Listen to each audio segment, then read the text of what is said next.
What is up, everyone? Good morning. It's your host again, Carlos Ponce here. And this is episode 22 of Advancio Talks, and we're live. Um, Today, we have a special guest. We have Osama Hashmi. He is the CEO of the Social Nexus. He's going to be telling all about himself and his company in a minute. Thank you, Osama, for jumping into the invitation in such a short notice because just yesterday, Osama said, yes, I'll do it, right? Of course. Okay, So yeah, thank you so much, Carlos, for having sure. me. So I'm going to Okay, introduce sure. myself. My name is Osama Hashmi. I'm the CEO and the lead founder of the Social Nexus. And from almost a past decade now, it's been like 8, 9 years. The time have gone really fast. Uh-huh. So what we exactly do is I started my company inside my house kitchen. Literally in Mhm. my kitchen, I started this company, built it.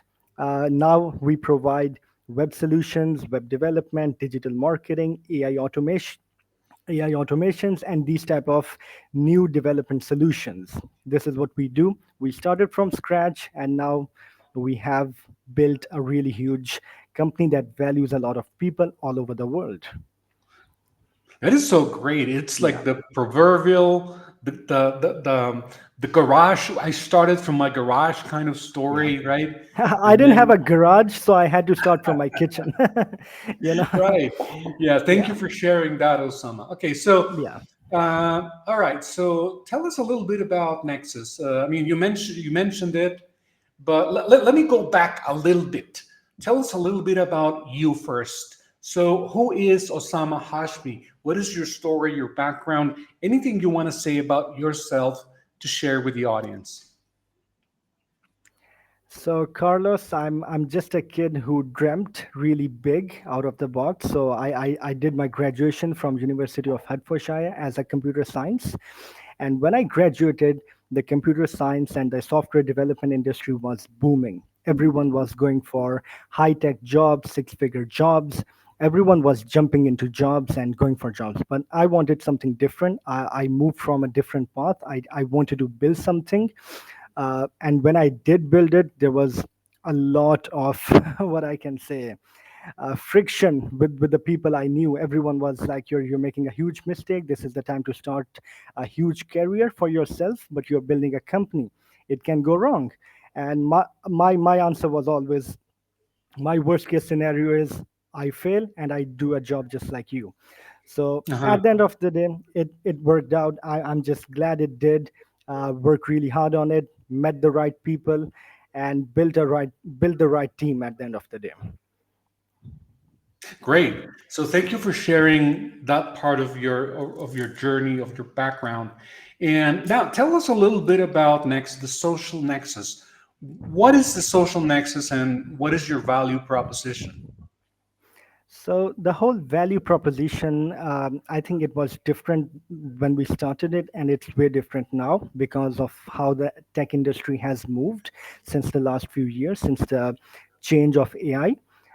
We did start with providing development solutions which solve real life problems. But now I think thanks to um, we are providing solutions, development solutions with the help Mhm. of AI, which are more intelligent, which are more realistic, which are solving more difficult problems. So that's the whole idea, is to solve real life problems with the help of AI rather than replacing the human element. We are adding the human element as well and solving real problems. Okay. You mentioned AI, Yeah. right?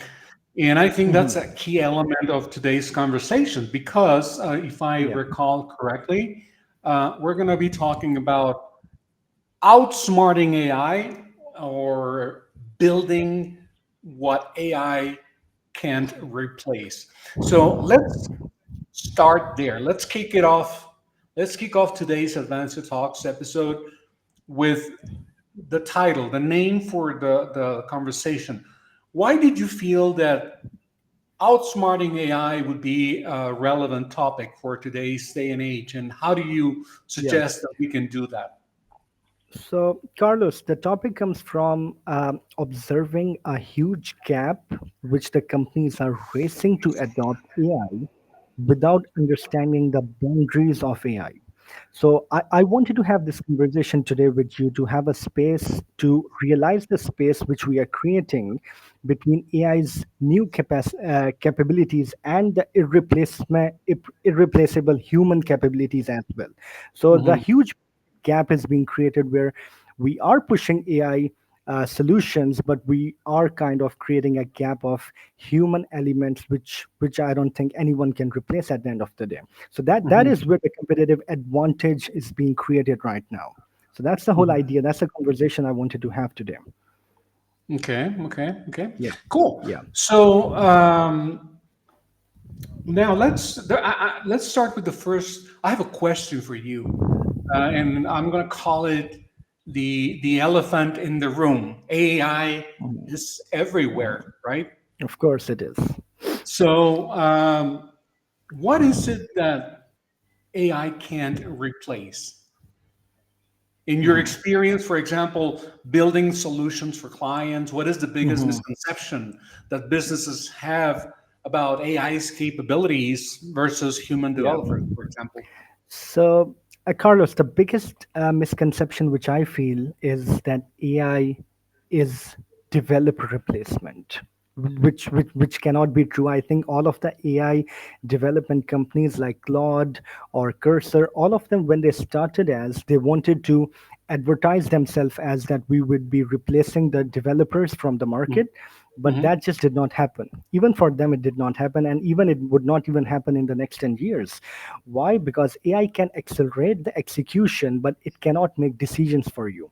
It doesn't architect the system. It Hmm. doesn't understand the business model. It does not understand the financial restraints on the business. It cannot make the highly intellectual uh, decisions that are needed by the developer or the humans or the tech industry people. Hmm. The major question I would like to come back to your question is the major misconception is that people think thanks to AI, a lot of things would be accelerated. That is true. But many things humans would be needed in. So I don't think we should make it as a man versus machine kind of Hmm. thing, but Uh-huh. rather we need to be working together on it. So there's a huge that misconception that is actually dying off. That's a good thing as well. Yeah, yeah, Yeah. I know, and I do know. I mean, I've had a lot of conversations around AI in the show, and when we touch on the point of the AI, there's a Yeah. lot of effervescence because there are so many mixed opinions about what AI can or can't do. But in Hmm. that context, so for example, in your case, I know you have built custom CRMs and complex automation systems. So, what aspects of custom development require that human intuition that AI simply can't replace or replicate yet? The human intuition. Yes, what aspects of custom development require I think, that human intuition that AI can't yeah. replace yet? I think it's the same thing which I would say. AI lacks the meta awareness. It can expand possibilities, but only human can prioritize. For example, if we have a huge system to build, which part of the system needs to be built first, which part needs to be built later onwards, that includes ethical judgment. Ethical judgment includes understanding the user requirements properly and then implementing on them. So again, there are many things I can list on for you. For Mhm, example, ethical judgment, ambiguity resolution, where client doesn't understand what they want normally. mhm, So I think 60 to 70% of our clients are not IT or tech smart, but we do help them resolve or understand what even they are looking for, mhm. right? So these type of things AI cannot really solve. You do need a human being. You do need a person with tech knowledge to understand other people as well. Right. I hope that answers your No, question. no, it sure does. It Yeah, sure does, and yeah, that leads me to the next question, which is, When I think of AI and humans, I think of balance, right? I mean, I am not an engineer by any stretch of the Yeah. imagination, but I do talk to a lot of engineers, and whenever I have these conversations, I think of balance, right? So we Yeah. rarely touch on that aspect of balance. So, for example, let's say that when you are architecting a solution from scratch, for example, what percentage of the work do you think that AI can realistically handle versus what requires experienced developers? Yeah. So, Carlos, I always say this: AI handles the execution, humans handle the thinking. So, in percentage way, I would say AI can handle almost 30 to 40% of implementing the code, documentation, prototypes, even testing the scripts as well, thanks to AI automation, right? The rest 60 to 70% lies on the developers, which includes high level decision making, analysis, Mhm. the marketing budget, the user centered design of the product, and even integrating the complex business processes Mhm. and solving real problems. So 60 to 70 percent relies on the developer, Mhm. the 30 to 40, which includes the coding and all the technical related thing, can be done. Mhm. And, Yeah. and you are based on what I know about you. I know you're passionate about user focused digital experiences, right? Yeah. Okay, so how Yeah. does human empathy, for example, play into creating solutions that truly resonate with end users? Yeah. So, Carlos, at the end of the day, data can show the behavior, but it cannot understand the feeling, right? So, when I'm sitting in front of you, I can read your emotions, I can read your facial expressions, I can understand what you like and what you do not like, Hmm. rather than you communicating with me directly. But in the case of AI, that cannot be the case, right? So that's something AI cannot replace: the human empathy, the feelings, the understanding of human behavior. Truly, that cannot be understood by AI of today. I'm not talking about the AI of the future. Hmm. Of course, that might be uh, able to express these type of things. Okay, okay, okay.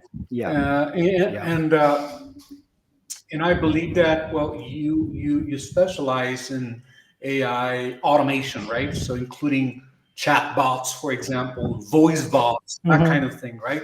So Yeah. where is the sweet spot between using AI and knowing when to keep humans in the loop? That's interesting.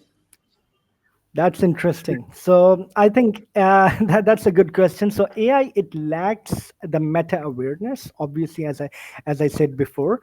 So it's important to have the human element be there always, rather than we need to find it later onwards. I think we just need to have the human element always be there, Mhm. right? So rather than relying on AI, which will 100% lack emotion, which will 100% lack the human empathy, we always need to rely on the developer for that. Okay, okay. Yeah. And how about you? I mean, you personally in your company, how are you using AI tools in your own development workflow at the social nexus, for example? And where do you draw the line? So I think I do not draw any line here, honestly speaking, because there are limitations of using AI. Hmm. So I personally let my team use AI until they fail. Uh-huh. There isn't any limit to that. So even in you can say hiring, automation, our internal processes have been automated thanks to AI, and a lot of our coding and development has been relying, especially the writing, coding, documentation, all of the processes which I told you before, Hmm. all of them are already being relying on the coding. So the place where I draw the line, and I think I don't draw the line, the AI draws the line because it fails to do so. Hmm. That is the human empathy, understanding the client, understanding their needs, all of those type of things. At the end of the day, humans need to have conversation to understand that. Hmm. Yeah, of course. Yeah. Yeah, Yeah. Human conversations. Uh, yeah. and what about, um, I'm thinking of use cases, for example, for businesses investing in, let's say, custom software development today, for example.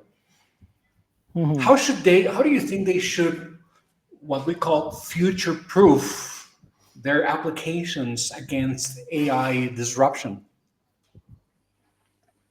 Um, I don't think that's really a huge issue, honestly speaking. Hmm. But future proofing is technically about flexibility, right, rather than prediction. Right. So the flexibility is the new scalability, right? So how fast can you scale your business? How fast can you scale your product under different circumstances? Should be enough for future proofing your product, Hmm. right? Okay. So I personally don't think that's a huge problem. Hmm. So maybe I'm not the best person to answer this That's question. okay. No, don't worry. No, it's just that Yeah. I'm just See, thinking like, see, at the end of the day, yeah, if your system can evolve quickly, right, AI becomes a competitive advantage rather than a threat. right, right. Yeah. Absolutely. No, no, Okay. and that's perfect because, as I said before, I'm just a layman. I'm not the expert here, so I have some questions in my head that might not even be relevant. But thank you for clarifying that part. Now, let me. We're talking about the industry challenges and solutions that in AI and keeping humans in the loop, right? And in your Yeah. case, correct me if I'm wrong, okay? But in your case, I believe that you work on everything from WordPress sites to complex Yeah. mobile apps, right? Yep. Okay, so That's correct. okay, so which I'm just curious because there's always in every area of human activity, there's always some resistance or some group or some sector that is kind of adamant about adoption. So, Hmm. which types of projects have you worked on that have been most resistant to AI disruption and why? I'm just curious.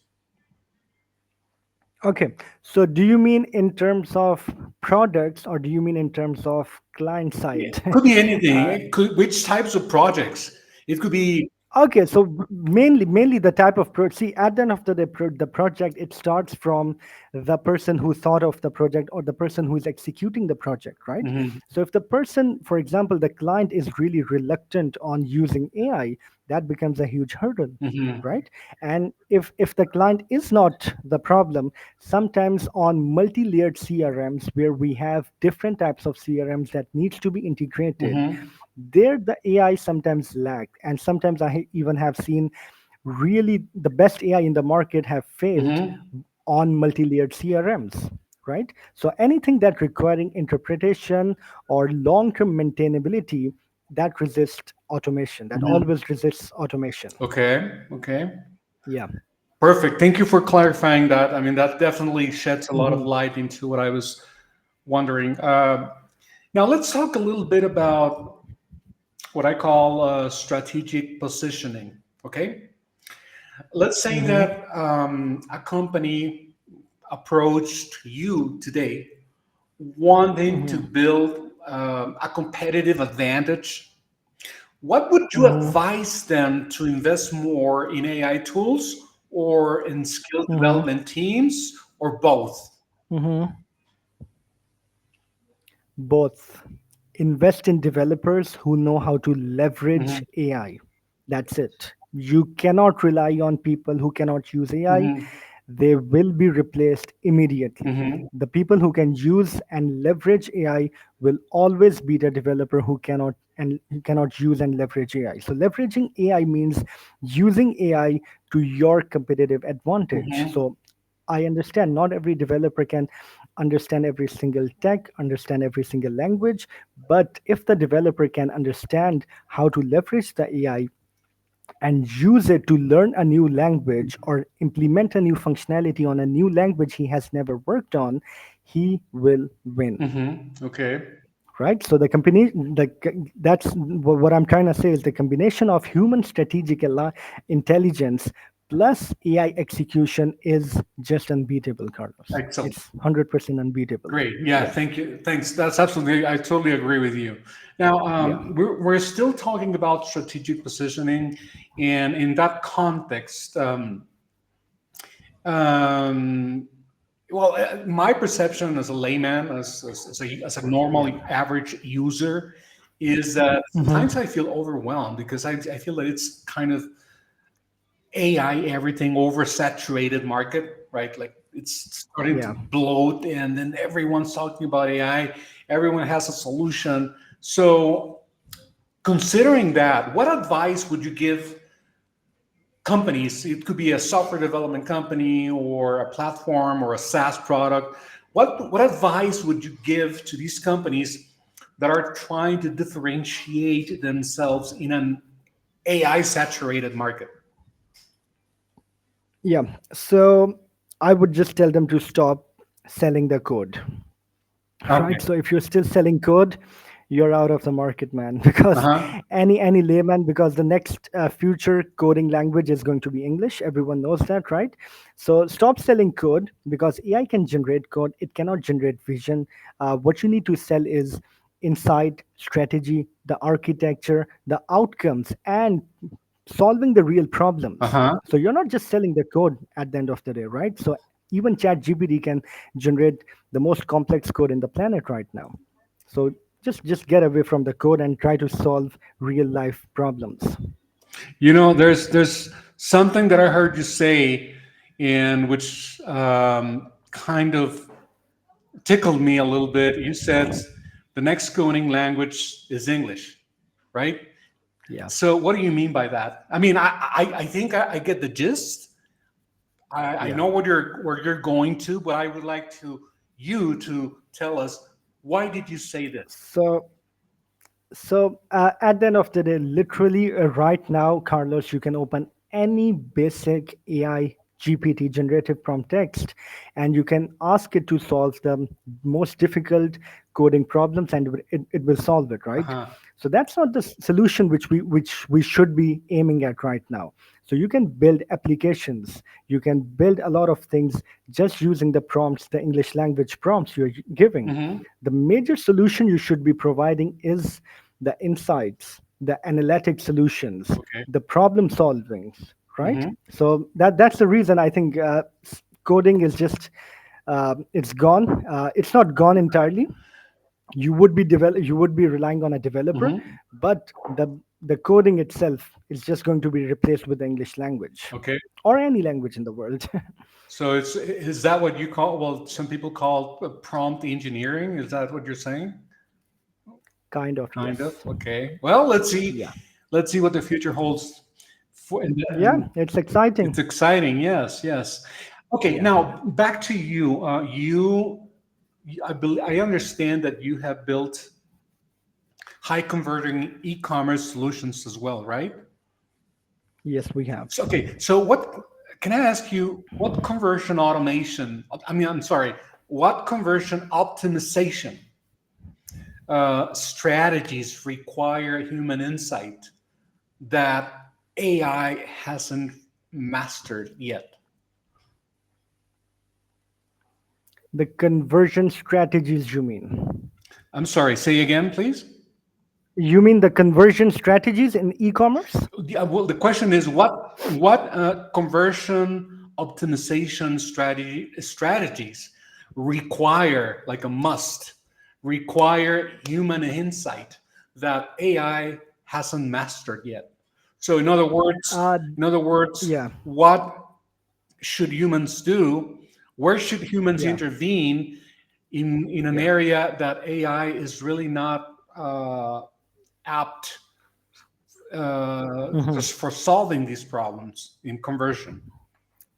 So I see everything. It starts from our side. So the thing I believe which AI cannot resolve, and you need the human insight, is the design. Hmm.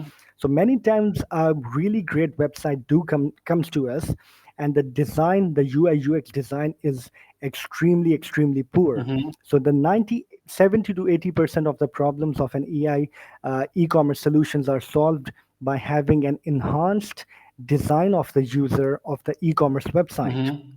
having new website, having new designs, having new banners, having new solutions which attract the human psychology and pushes you to purchase more and spend more on the website.